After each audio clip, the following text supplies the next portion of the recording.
15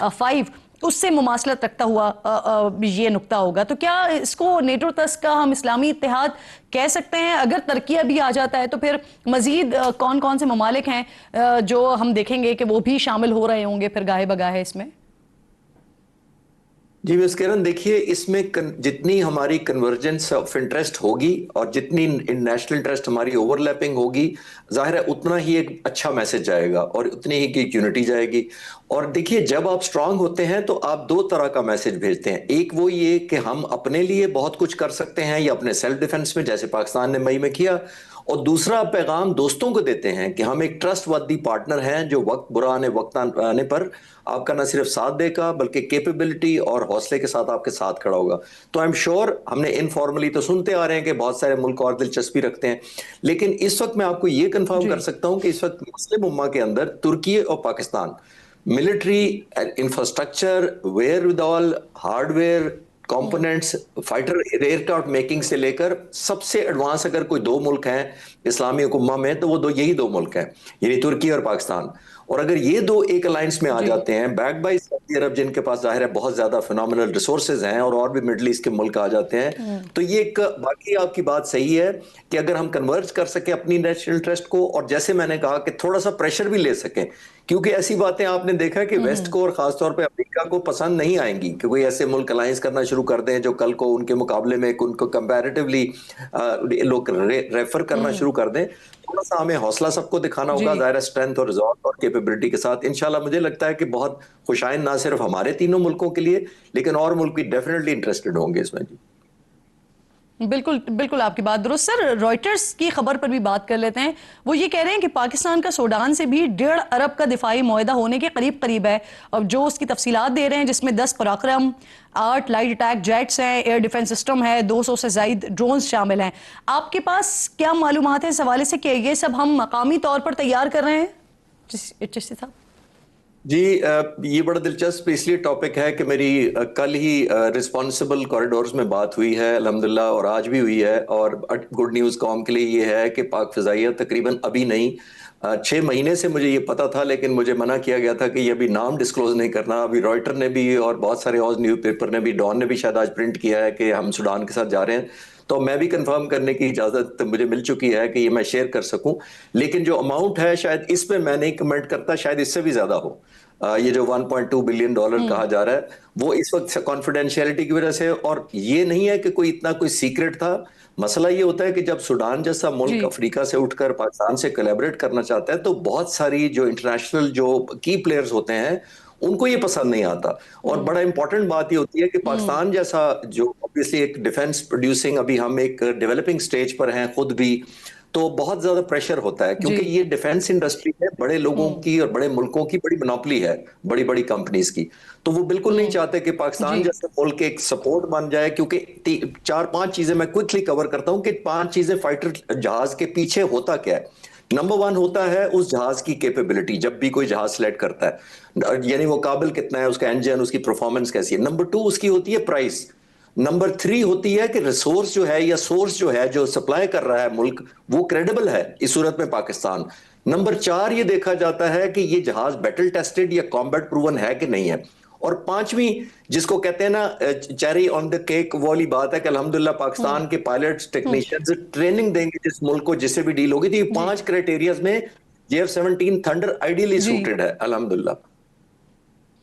اچھا سر، یہ جو آپ بات کر رہے ہیں نا، یہ عموماً اب ڈسکشن بھی ہوتی ہے، سوشل میڈیا پلیٹ فارمز پر بھی بات ہو رہی ہوتی ہے کہ پریشر آ جائے گا، کر نہیں سکیں گے.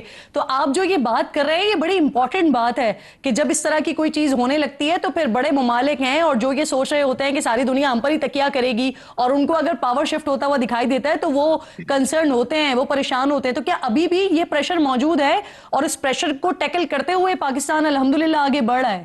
چشتی صاحب جی بالکل آپ نے ٹھیک سوال کیا کہ یہ پریشر ہی کی وجہ سے ہم نہیں چاہتے کہ پری میچور کوئی ایسی ہو جائے جس پہ دوسرا ملک جو خریدنے والا ہے اس کو پریشرائز کر کے بیک آف کرایا جائے. نمبر 1.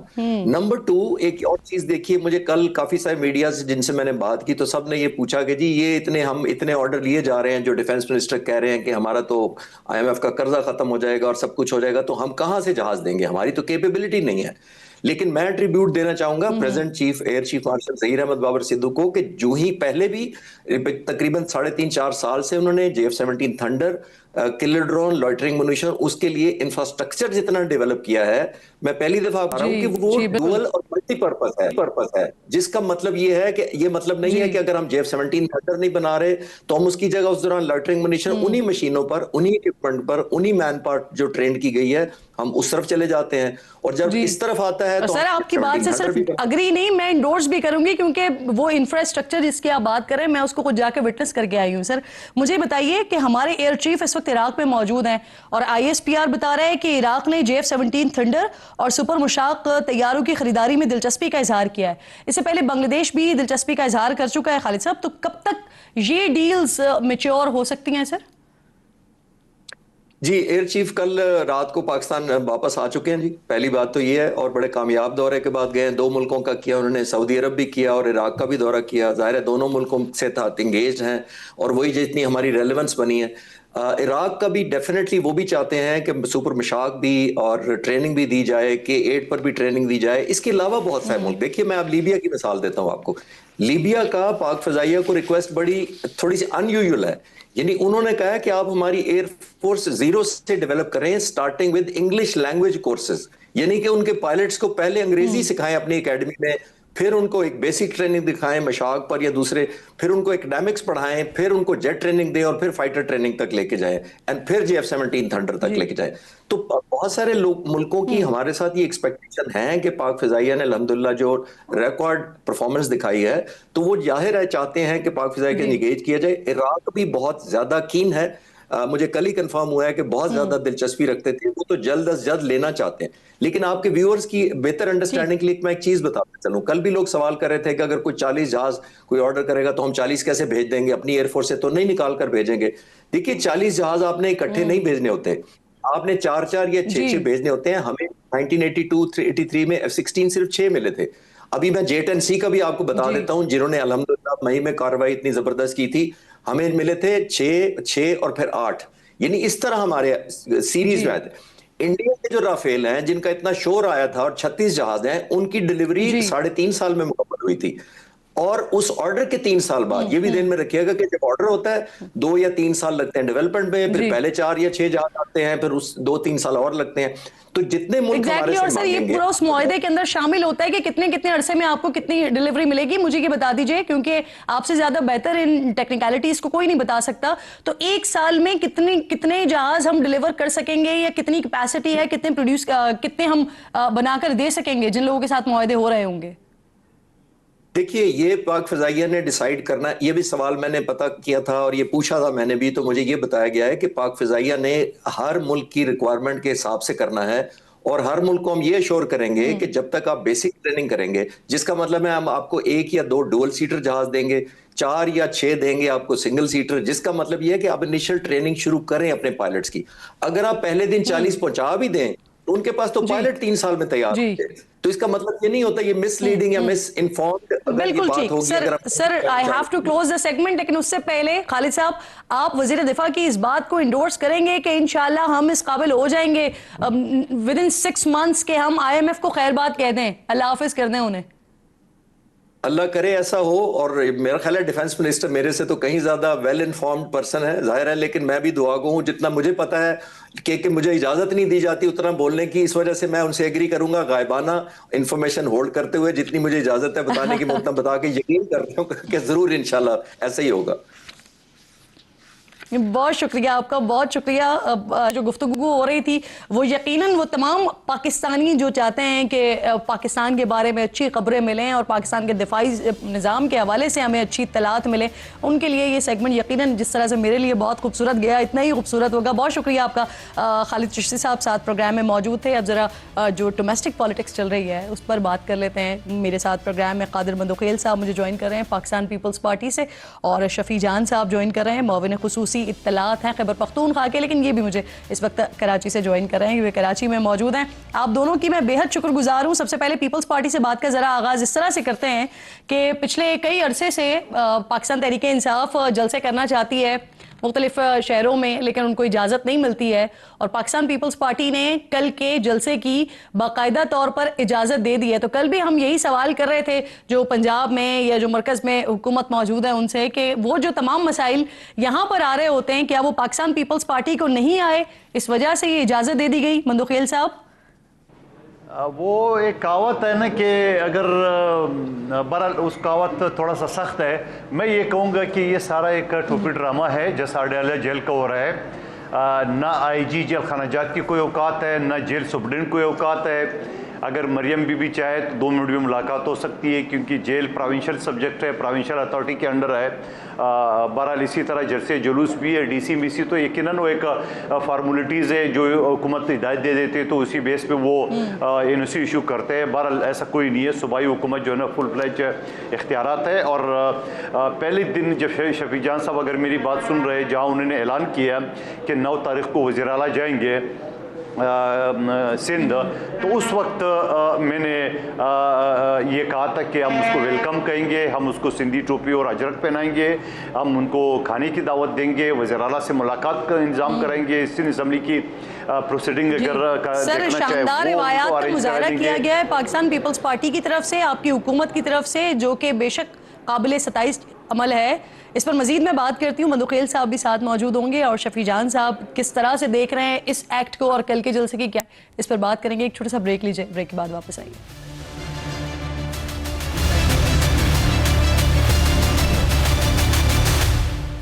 پروگرام میں ایک بار پھر آپ کو خوش آمدید کہوں گی۔ پاکستان تحریک انصاف کل کراچی میں جلسہ کرنے جا رہی ہے۔ کچھ دیر پہلے اطلاعات آئی تھی کہ باغ جناح کی اجازت مل گئی ہے، لیکن اب سننے میں آ رہا ہے کہ باغ جناح میں جلسہ نہیں کریں گے، پی ٹی آئی والے سڑک پر کریں گے، باہر یا شارع قائدین پر کریں گے، یا ایم اے جناح روڈ پر کریں گے۔ شفیع جان صاحب ساتھ موجود ہیں۔ شفیع جان صاحب، کیا وجہ بنی ہے اس کی کہ باغ جناح میں آپ لوگ جلسہ نہیں کر رہے، منسلک سڑک پر کر رہے ہیں، اور کون سی سڑک پہ کر رہے ہیں یہ بھی بتا دیجیے گا۔ بسم اللہ الرحمن الرحیم۔ سب سے پہلے آپ کا شکریہ۔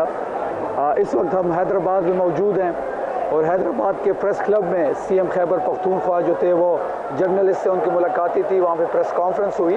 آپ کو ابھی بھی میری پیچھے آوازیں آ رہی ہوں گی۔ اور جہاں تک کل کے جلسے کا تعلق ہے تو ابھی 6 بجے ہمیں این او سی ملی ہے، اور انشاءاللہ ہمیں پوری امید ہے کہ انشاءاللہ کل باغ جناح میں ہی ہمارا جلسہ ہوگا۔ اچھا، آپ کہہ رہے ہیں کہ باغ جناح میں ہی کل جلسہ ہوگا؟ جی، ابھی 6 بجے ہمیں این او سی مل گئی ہے، جو کہ ہمیں کافی پہلے ملنی چاہیے تھی، لیکن ابھی 6 بجے ہمیں ایک این او سی مل گئی ہے۔ شفیع جان صاحب، اگر آپ مائک اٹھا کر بات کر لیں تو اب جو آپ کے سننے والے ہیں، ناظرین ہیں ہمارے، ان کے لیے زیادہ آسانی ہو جائے گی، کیونکہ آپ کی آواز کلیئر نہیں آ رہی ہے، کیونکہ آپ کے سراؤنڈنگز میں کیونکہ بہت زیادہ شور بھی موجود ہے، تو جو آپ کے پاس مائک ہے وہ آپ ہاتھ میں اگر لے کر بات کر سکیں۔